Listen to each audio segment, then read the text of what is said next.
Bonjour Rav, qu'est-ce que la Kabbale et est-il permis de l'étudier? Sujet mystérieux et intriguant. Voyons ça de plus près, go!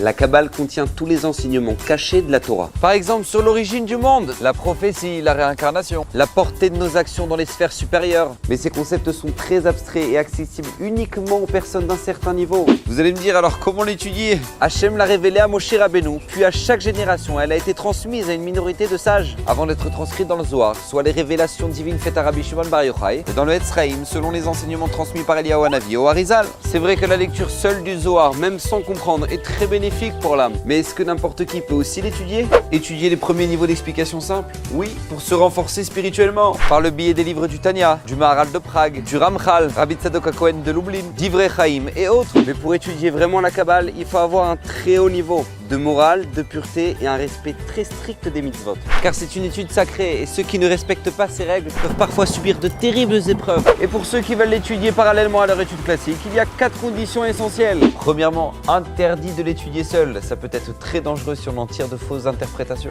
Deuxièmement, l'étudier avec un maître reconnu qu'il a lui étudié d'un maître en Kabbale et qui saura adapter l'étude au niveau de l'élève, car la vérité peut être dure à supporter. Comme par exemple les conséquences d'une faute dans le ciel et l'obligation d'accomplir les mitzvot. Troisièmement, avoir un esprit logique et un bon niveau de connaissance en Torah, car cette étude manie des concepts très spirituels et des raisonnements par déduction ou allusion. Et dernière chose, vouloir l'étudier pour des intentions nobles et pas pour apprendre des pratiques mystiques, pour connaître l'avenir ou communiquer avec des défunts. Ce qui peut s'avérer très dangereux. D'ailleurs, à tous ceux qui vont consulter les kabbalistes pour faire annuler un décret ou trouver leur âme sœur, sachez que les vrais kabbalistes sont très rares et souvent inconnus du grand public, contrairement à certains qui se prétendent l'être pour en faire un business. Alors un conseil, allez plutôt demander l'avis et la bénédiction d'un grand sage en Torah ou sur Torah Box. Et surtout, n'oubliez pas de prier Hachem en sachant que tout dépend de sa volonté. Bon courage à tous et soyez bénis.